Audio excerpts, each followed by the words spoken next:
Titian. Is this meeting being recorded? Should I hit continue, Linda? I don't know. I'm continuing. Okay. So, because I was supposed to come last month and it got canceled, and then this month we didn't realize what the world was going to do. And so I've kind of combined my talk today to go along with sheltering in place, but also to throw in some concepts of fiber, which were my talk for this month. So I hope everybody will find a little something out of it. And so, it's just so weird to me how the world has changed in the last month. I mean, I didn't even know the words shelter in place. It never occurred to me that I should be buying more toilet paper. It's just crazy. So I'm hoping you all are doing well in this. And I know Linda's doing such an awesome job of keeping everybody connected. And I am so impressed that you all are doing the Zoom and getting on there and doing your exercise. A month ago, I didn't even know what Zoom was. I didn't know the word social distancing. It's just so strange. And I hope it will be over soon, or in a good way. But here's some things I'm doing. So I just thought I'd share what I'm doing a little bit. So I'm doing puzzles, like, taking a page out of your all's book, because you guys do puzzles a lot. I'm reading more. I'm trying to not watch the TV, because it's just more sedentary time. I'm staying in touch with people via Zoom. And isn't it weird how much more fun it is to be able to see the people than just talk to people like we used to? I'm walking. I'm doing a lot of non-gym workouts that I never knew about, looking at YouTubes, looking at what other people are doing on Zoom. I'm learning to throw meals together with whatever I have in my cupboard. We'll talk a little about that. I'm cleaning out my cupboards and my closets, and I was just telling Linda, I was cleaning a closet out last weekend that had some of my grandmother's stuff in it, and I found the dress that she had worn to my mom's wedding, and I was wearing that, and I need some to be able to go out so I can wear it. So I told her we needed to have a dance. I'm catching up on podcasts, and I don't know if you do this, but I'm watching some vegan cooking YouTubes. My favorite right now is Jane and Ann Esselstyn, and they're just really kind of down home and cute. I was going to do a link to one to show you, but I was afraid I would screw it up. But if you just Google YouTube and Jane and Ann Esselstyn, they've got a million. Some are longer, some are like 5 minutes, but you get a lot of good ideas. So then I thought I would just take a picture of some of the things I'm doing. So there I'm playing with my dogs. That's Moose and Sky. They're oddly brother and sister from the same litter, but look totally different. I'm working in my little garden and have been very thankful for my garden, since sometimes I can't find lettuce or onions and things in the store. I've learned to crochet, and I'm making little NICU baby hats, but I'm ready to expand, so maybe Linda can teach me some new things. We've been in the backyard practicing our putting and our chipping. I've been working on a puzzle, and that puzzle that's in the lower middle, that's actually a picture of our cabin that my sister had turned into a puzzle, and it's making me crazy. I mean, I go in there to just try to find one piece, and then I stay for 2 hours. So I need your help on that one. And then I'm trying new recipes. So there was just a muffin recipe I made the other day, which was, well, plant-based, not exactly the healthiest thing, but very yummy. So, okay, those are what I'm doing. Okay, so what are you doing? I feel like, and I say this on another slide, that this is what we've been training for. This is what you've been learning about for these last bunch of months, is how to eat right and eat healthy. And so we probably already had a lot of this stuff in your cupboards. So we always talk about beans. So I bet you have beans, canned beans or dried beans. When this all really hit, I had been out of town, and I came home, and we thought, let's stop by Rayleigh's just to grab us a couple things for dinner. And we learned what had happened over the weekend while we were gone. Everything was wiped out. There weren't any beans. There weren't any vegetables. There weren't any onions. I didn't know what the world I was going to do. So luckily I have my little garden, and I had some dried beans at home.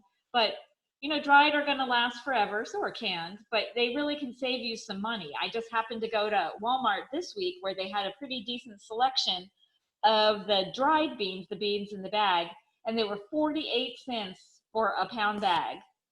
And cans are, 50 cents to $1, and 1 pound bag is going to make me about 8 cans worth. So it was really amazing to me how cheap we can do that. Lentils, I've been actually doing a lot more with lentils, making lentil soup, just cooking up lentils to throw on salads or to put in my Buddha bowls. Whole grains, which you can just buy a bunch of these, and you might have had them on stock. That little cupboard there that in my picture is a lot what my cupboard looks like too. They're just all in these little jars, and you can cook up all those things, and maybe you've tried some new grains, I don't know. And then to me, I've got to have on hand always the potatoes, onions, and garlic, because they're the base of most every recipe. I should throw in there too, this is pantry, but in the fridge, celery and carrots. That's the base for almost every recipe I make. But those are the type of things, these things on this sheet will last forever. So it's good to stock up on those, and hopefully you had already been doing that to some degree. Some canned goods, you might have canned beans, to me, canned tomatoes are what I've been lacking in sometimes. I hadn't really stocked up that well. I'm not really somebody who buys a lot of stuff at once. So I've stocked up to whatever degree I can on canned tomatoes in all the shapes and sizes. Sun-dried tomatoes I've been using in some recipes, plant-based milks, pastas. And you know, it was so funny that night we went to the store when we realized what had happened to the world. And all that was left was the whole wheat pasta. So clearly nobody was buying that, but hopefully you are. Getting oats, getting cereals, having some nuts and seeds. All these, you know, I keep the nuts and seeds in the fridge or the freezer so they'll last a little bit longer. But having all those, you're going to be able to throw together a quick meal or a meal that will last you for a week. Stock in the fridge and freezer. You know, there are some produce that last a long time. So I've been stocking up on those. So getting your citrus, your oranges, your cuties, I've really been into grapefruit. Apples, they all last quite a while. Bananas don't. So I've been going once a week and getting bananas. And then I freeze them if they are starting to get bad. I actually like a banana that's pretty green with no spots on it. But you know, with those frozen bananas, you can throw in smoothies. You can make your ice cream or nice cream with them. You can use them as a fat substitute in recipes. You can make your waffles or pancakes out of them. So bananas are really helpful to have on hand too. And of course, frozen fruit is always good, lasts forever. In the veggie world, your winter squash will last all season. I really found that most of the hardy greens last quite a while too. And carrots and celery last for a very long time. And then you can have frozen veggies for a backup. So I think those things are just the things you would have on hand anytime. But right now, as we're sheltering in place, to be able to combine them and make lots of different meals. To those, and I don't think I did a slide on it, but to those you would add the seasonings that you've got in your cupboard to just spice them up. I got a little clip I got from maybe Forks Over Knives maybe. And they had how to stock your pantry, and they have a whole thing on seasonings too. I don't know, maybe Linda, I don't know if you're going to share the slides, but I think those two would be nice things to have on hand. And then here are your meal ideas. This is what I said. You've been training for this. You know how to cook up different things and put them together. I've been in the world of bowls a lot, so I'm still cooking up a pot of beans and a green every week, throwing them together with my greens, with my frozen veggies. Look, those edamame are in that picture. Edamame are perfect frozen thing that you could throw into a dish. You can make smoothies. You can try new recipes. Look at those cooking videos, and they give you a lot of great ideas. And you know what? I think it's fun, and I've been kind of working through a cookbook, but it's not a cookbook. I got that Forks Over Knives app. I never pay for apps, but this one was like $4.99. And they have all the recipes, and they make your shopping list and everything. I've been working through those, trying new recipes, and they've actually all been great.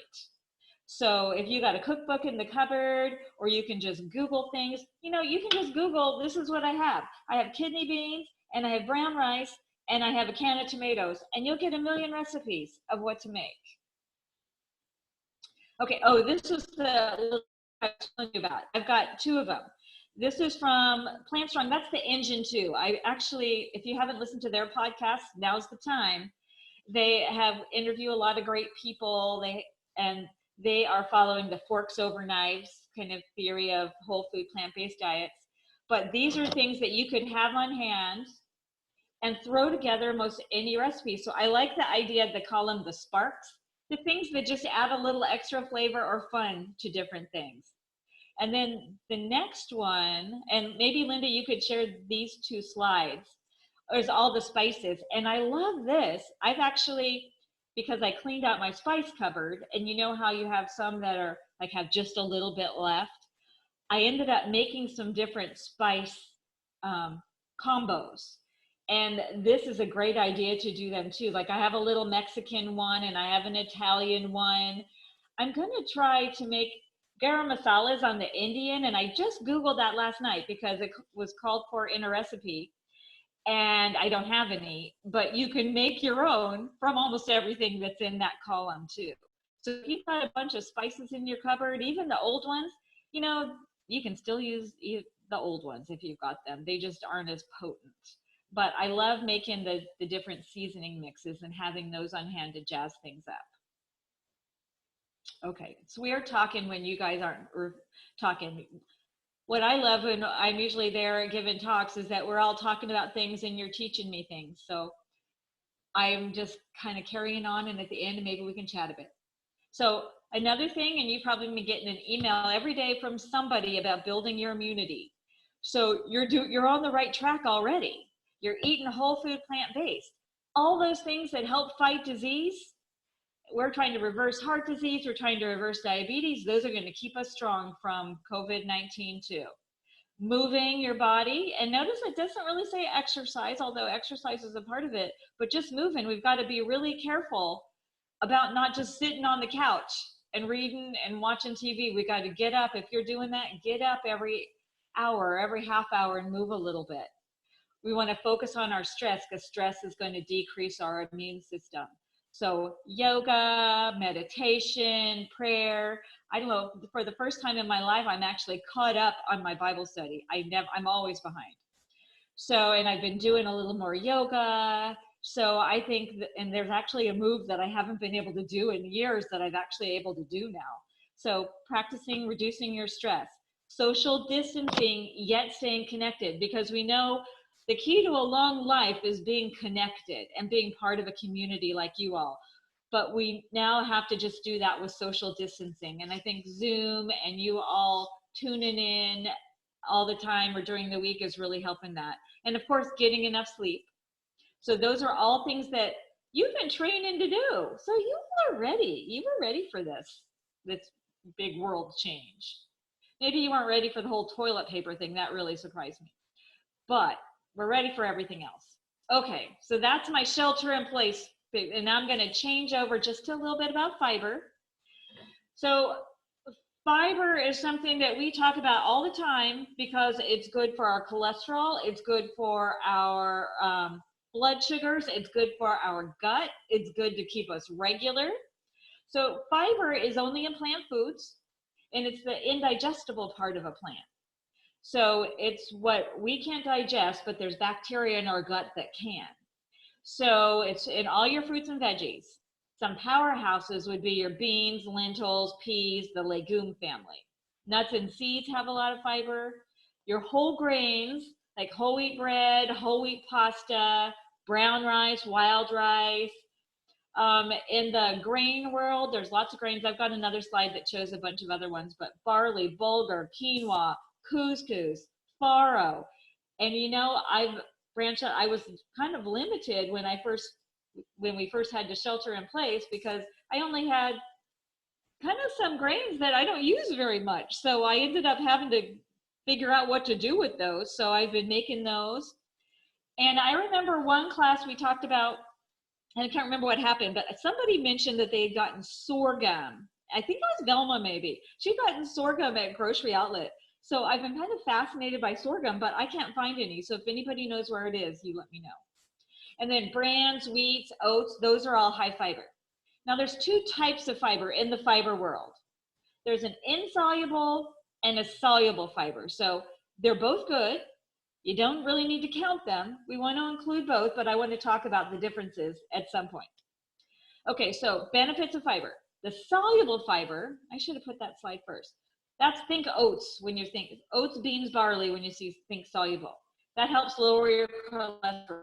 It forms a little gel in our gut, and it kind of grabs our bile and carries it away, and our bile is made from cholesterol. It also blocks our absorption of cholesterol. So we love our soluble fiber, our oats, beans, barley. And then we've got the kind that's insoluble, and that reduces our constipation, reduces hemorrhoids. That's think wheat when you think insoluble. Now, both types help you to feel a little more full. They stay in your stomach a little bit longer because we can't digest them very well. And so they make you feel more full, so it helps with weight loss. Because they spend a little more time in your stomach and they're slower to break down, it helps slow your blood sugar rise, so it helps with diabetes. Fiber is the food for the good bacteria in your gut, so it helps your gut microbiome, which also is going to help your immunity.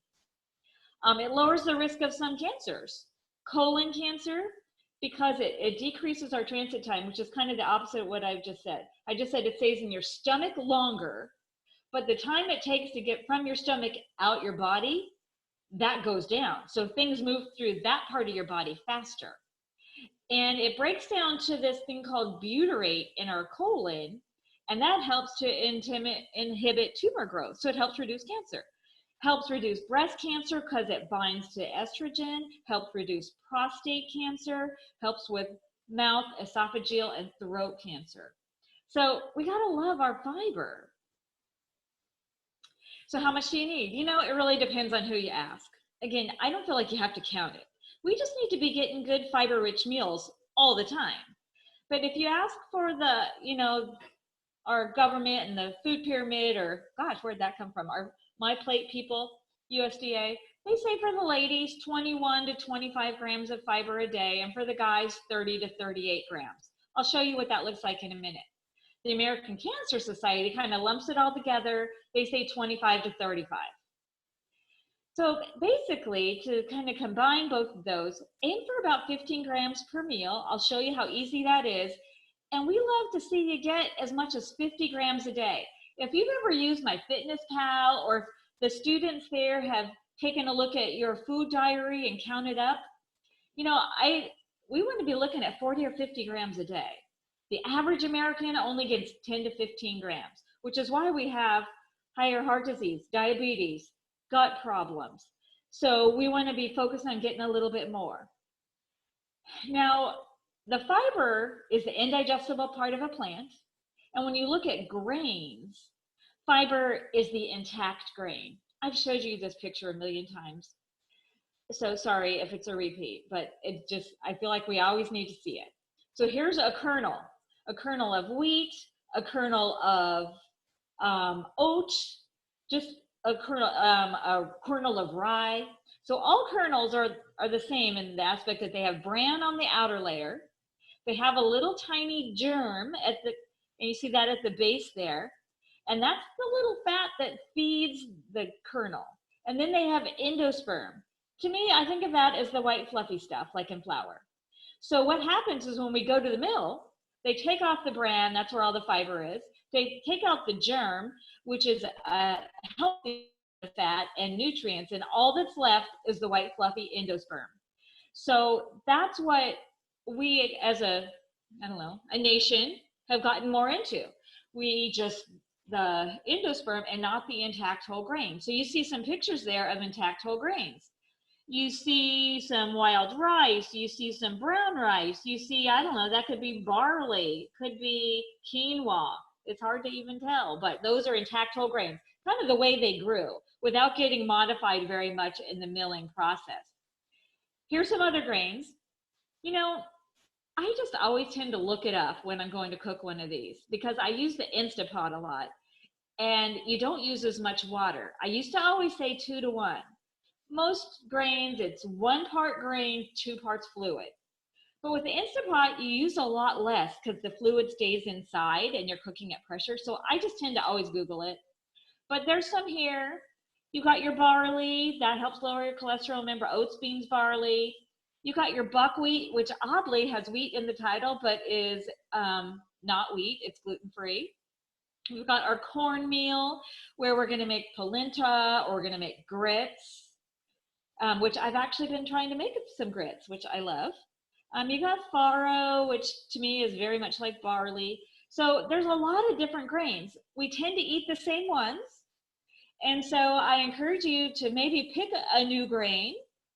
And if it's at your store, get it and make it. Or take a look in the cupboard in the very back where you got one time, a long time ago when we had class, and then you never did anything with it. So get that out and try and make a new grain this week. So on those intact whole grains, and we've talked about this in our classes before, there's kind of a hierarchy of grains. So the intact whole grain is the top dog. So we've got our oat groats, we've got quinoa, we've got barley. I would also put in here like a wheat berry.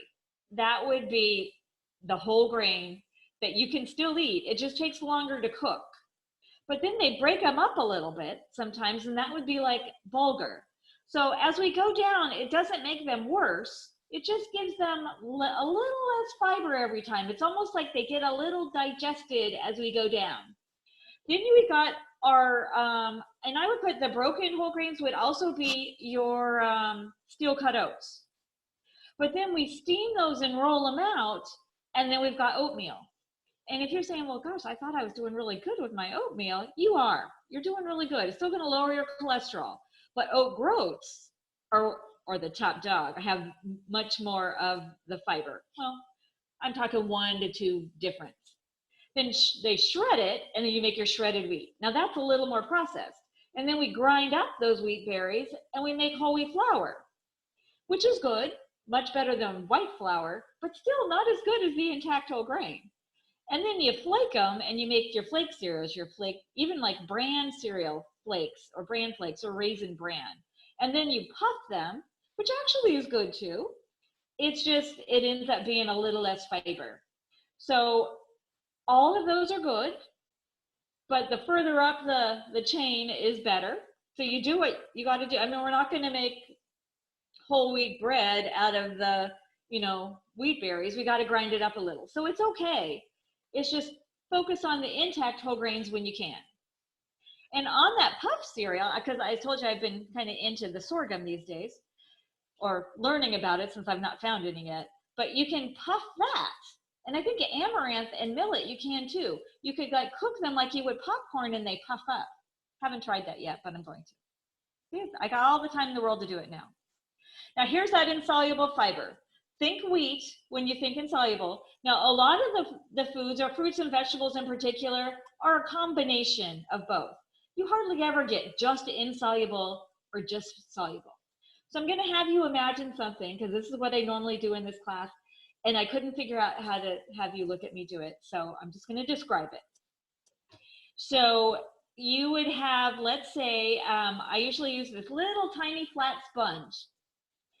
And it's like really tiny, like a stick.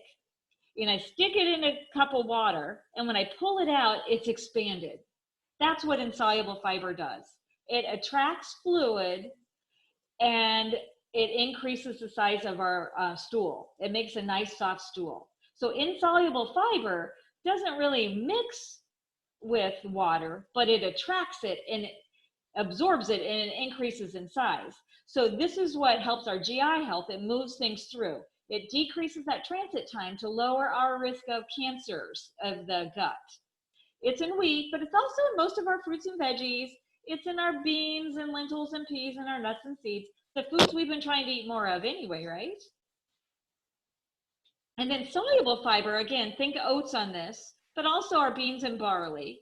This one does attract water and kind of forms a gel. So that's why food with this stays in our stomach a little bit longer. And it blocks our cholesterol from being absorbed. And that little gel-like substance it created, it just carries that on out. Now, part of that is bile. Bile is made from cholesterol. So instead of recycling the cholesterol like our body sometimes would do, it carries it out. So next time we need to make some more bile, our body's pulling from the cholesterol in our bloodstream. So we're loving that. So this is our oats, beans, barley, citrus fruits, pears, psyllium. You know, psyllium is what Metamucil is made out of. So this would be our soluble fiber.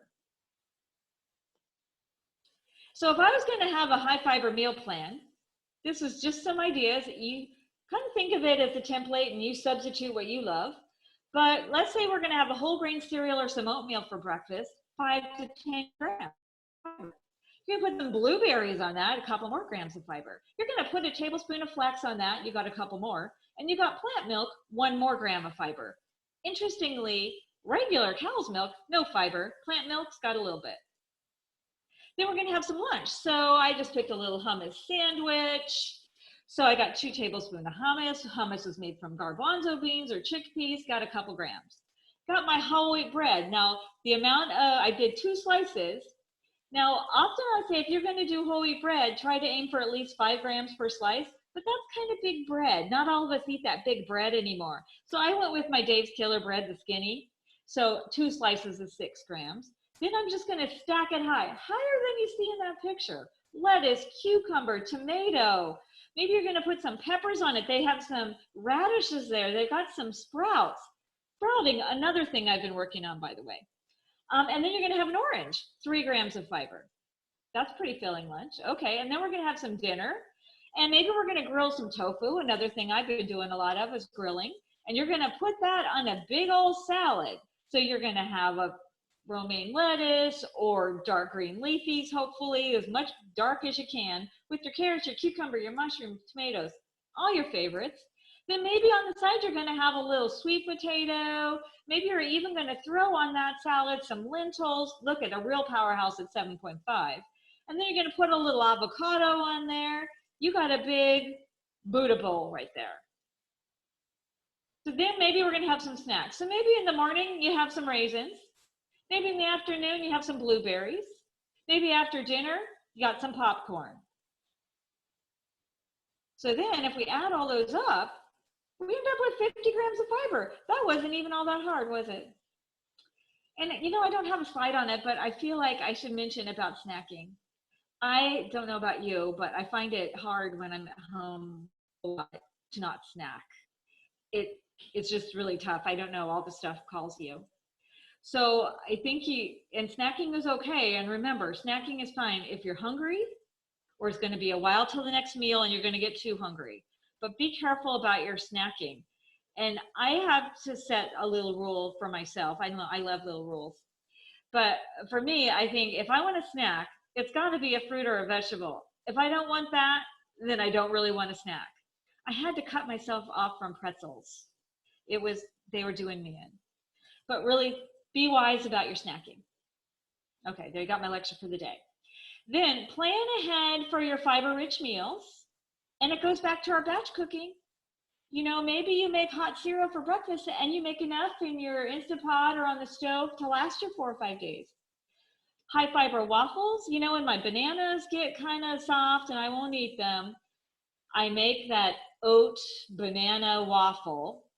And it's usually like a banana to a cup of oats that I ground up into a flour, and you throw a little flax in there and a little plant milk until it's the right texture, a little baking soda. Really, that's it. And then I make a number of them, and then I either freeze them or have them in the fridge to eat later for future days. Grains and protein for your power bowls. You just want to cook up a bunch of lentils, cook up some quinoa, cook up some rice or barley so you can put meals together. You know, I've been finding like I like grilled and roasted veggies, and I just make a whole bunch that'll last me probably 3 or 4 days. And then for my greens, I try to pre-chop them so they're all ready to go. So I can either cook them or eat them raw, whichever I like, or I'm going to pick them out of my little garden. And then I'm also making soups and stews that I'll have in the freezer. So I'll have, when this whole thing is over, I will have some soups and things that I can pull out for lunches or quick dinner ideas later. So if you haven't started batch cooking, now's an excellent time to do it. And so really the bottom line on all this for fiber is just eat lots of fruits and veggies and greens. And I bet you're already doing that. And if you think, well, you know, I could probably do a little more, aim to have a fruit and or vegetable at every meal and snack. Don't wait till the end of the day. I see when I do food logs, and I haven't seen a food log from quarantine, but previously, my patients would always say the vegetable for dinner, and you just can't get all you need there. Aim for whole grains and dump those refined grains. Just go for the whole grains. Maybe not totally intact, but more whole grains. Eat beans every single day. Beans, lentils, legumes, split peas. Add a tablespoon of nuts every day. Cut out the processed foods. Be careful about the junk. And this time, I think it's easier just to keep it out of the house because it's too hard because it talks to you. Only purchase whole grains that have 5 grams of fiber per more serving, like in cereals, breads, unless you're getting the skinny bread because they're not going to have 5 because they're smaller. Pastas, rice, other grains. Try to get as much fiber as you can for your buck. And so basically, stay healthy, stay safe, and stay sanitized. And that's all I got going for you. What do we do now, Linda? I'm out. I'm stopping sharing. Okay, stop sharing. Okay, I'm not sharing anymore. So I think at this point, if people have questions, they should unmute themselves and start asking. Hey, Debbie, can you hear me? It's Jim. I sure can. How you doing? Oh, man, it's a struggle. Listen, I bet. you've got enough stuff to start a vegan restaurant. Probably 2 refrigerators, big pantry. I'm one person. You buy all this stuff and it goes south on me before I've used it all up. You understand what I'm trying I know to what say? you're saying, Jim. I'm doing the best I can. Yeah. Hard. But I'm actually losing weight because there's no snack food in the house now except for walnuts. That's it. So I'm hanging in there. Good. And as usual, do you know how much 3 cups of popcorn is? 3 cups. I do. Yeah, hardly any. It's well, it's about a third of one of those big old bags. Yeah. Okay. I said all I need to say, but I want you to know I'm actually losing weight while I'm in the house. So I bet some people are, because I see so many more people out walking and things. So good for you. yeah, doing the best I can. Anyway, it's nice to see you, even though it's on the screen here. So you're looking. Oh. Okay, I said all I'm going to say. Somebody else can chime in here. Well, I want to say Paul sent a message about cleaning our produce, and I've never been one that used like soap and water on my produce or anything to get them clean or one of those special things. But actually now I am using some soap to get them clean. I don't know I really don't know what we're supposed to do. I'm using a lot of vinegar and water as a cleaner too, but I am washing my produce, something I've never done really before. When you say soap, what kind of soap? Well, it really depends on my mood, but I have some, what is that stuff you buy? It's a Castile soap. Oh, okay. I use that one because I've made some soap mixtures, but sometimes I'm just using my dish soap too. You're probably not supposed to do that, so don't pass that on, but it's all I've got. So John, are you out there? Yes. You better chime in.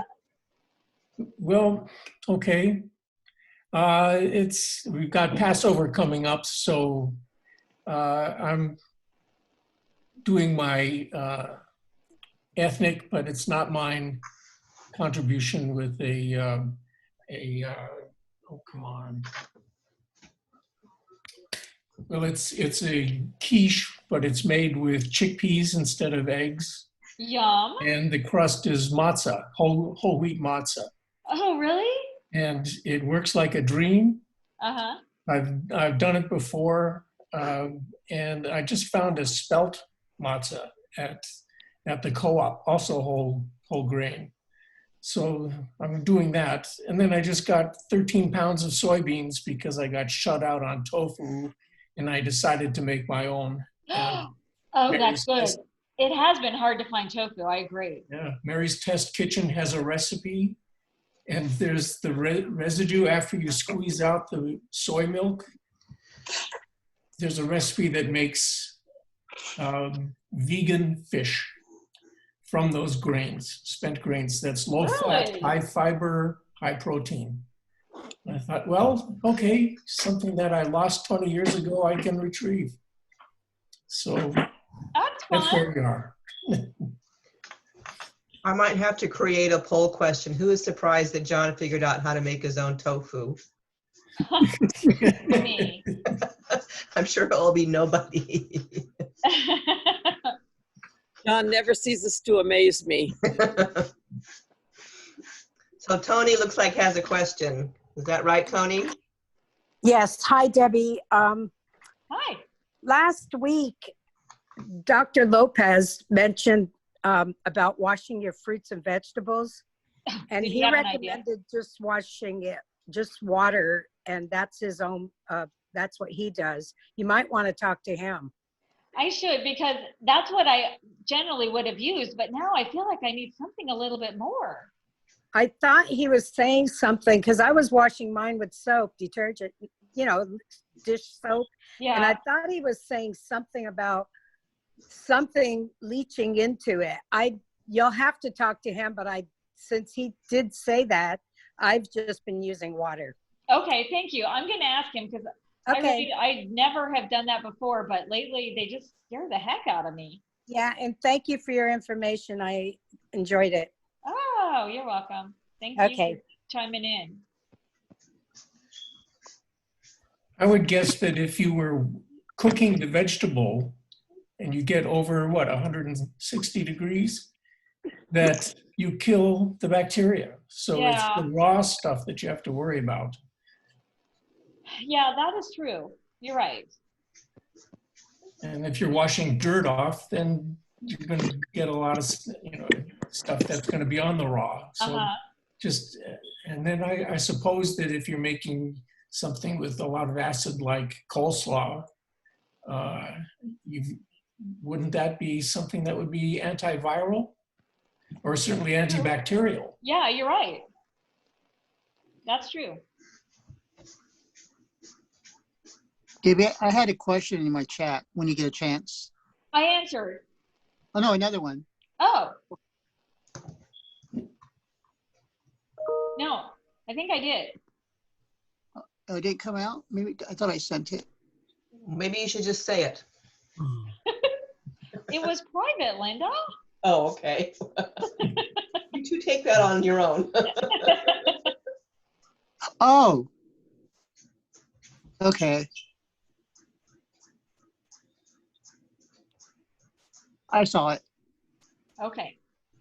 And I also want to thank you all because I learned so much from you. And one of you said to me, and I can't remember who it was in a class, I was telling you how I detest sauerkraut. And you said you wouldn't detest the one at Trader Joe's, and I went and got it, and I have to say, I love it. It doesn't taste at all like that gross sauerkraut that most people give me. And so thank you for whoever shared that with me. Appreciate it.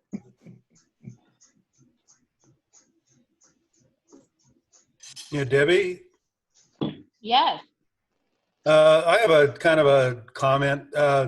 We're not going into the grocery store. We're ordering everything online at Rayleigh's, and then we just go pick it up. Uh-huh. And a lot of times they're substituting foods that we're not asking for. I mean, we let them because we got to eat. Right. And an example, I ordered wheat tortillas and I got flour tortillas. Well, I'm tempted to eat them because, it's food and we've got to eat. And we just, number one, can't get what we really want to get. And Yeah. the beans and everything have been cleaned out. People all of a sudden decided that that's what they need to eat. And it's making it a little difficult. And plus we're ordering about a week or a week and a half in advance for the pickups. I'm going down I live in Placerville. I'm going all the way down to Folsom tomorrow to 2 different Rayleigh's just to get things that I hope that we can get. I hope they have them. So I just wondered what your comment is. I mean, this is kind of a new situation for everybody. And I'm just wondering, I mean, can we bend the rules? I mean, we're going to have to. So I just wonder what your thoughts are on that. I think definitely you can bend the rules. Like you said, you've got to eat. I have, good for you for doing the online thing, because I have not had any success with it at all. It's always too far out. And like you said, they don't have the stuff I want. But I'll tell you, and I don't know online versus not, but I was going to Rayleigh's for a while, but Walmart is pretty darn well stocked. And I don't know how their online thing is, but I've been going there. I just go once a week so I can take groceries to my mom. But if I get there really early, like between 6 and 7, and they have pretty much had what I want. But if you don't get what you want and they make substitutes, it's okay to eat it, I think. We have to do what we have to do. So don't worry about it. A little flour tortilla is not going to make a big difference in the scope of our health once in a while. But Thank you. I have had better luck at Walmart, and sadly, because I love Rayleigh's too. But I tried to go to Winco, which is my all-time favorite store, but the line was wrapped around the building, and I said, forget it, I'm not going there. This is Karen. Can you hear me? I can, Karen. I have a resource that might work for people that I found out about recently. Unfortunately, it's a ways from Placerville. It's right over here on Power Inn Avenue. It's called Produce Express. Yeah. And I sent the information to Linda last night as a part of a huge email. I haven't tried it yet, but I'm hearing from a lot of people who have. They normally supply restaurants, the farm to fork restaurants in particular in Sacramento. And they're over here on Belvedere, 8340 Belvedere, which is right off of Power Inn, just a little past Folsom Boulevard. So it's quite close to where we go for exercise. And I have a phone number. They are not high tech, but they're welcoming individual consumers, and many of their quantities are large, but they're breaking things down into smaller, more realistic sizes. They don't just carry produce. They carry all the dairy products. They use a company called Clover because of they've done the research on how they treat the animals and so forth. They have eggs. They have almond milk, all the Blue Diamond products, vinegars and olive oils, tofu, soybeans, just about, many of the grocery items that you would want. And they're open between 8 and 2. Now, the good part, as far as I'm concerned, is that you do not go into anything. It's actually a curbside pickup arrangement that they always use, and you call them on the phone. You look at their website. So if you Google Produce Express, you'll get their website, and they're doing some things like consumer boxes where they're mixing vegetables in a box or fruit in a box or an Italian box or whatever. And but you decide what you want. You call them between the hours of 8 and 2, and then they'll tell you when to come and pick it up, and they'll tell you the amount. They only deal in cash, and but they're very patient, very family owned, and highly recommended by all the restaurants in town. And now the individuals that I've talked to are very pleased. That's nice that they're doing that. I always see their trucks on the road. Right. So that's good to know. Thank you. Right. Yeah. I will share that email, Karen. I did see it, but I didn't pass it along yet. Yeah, no, it was late last night, so.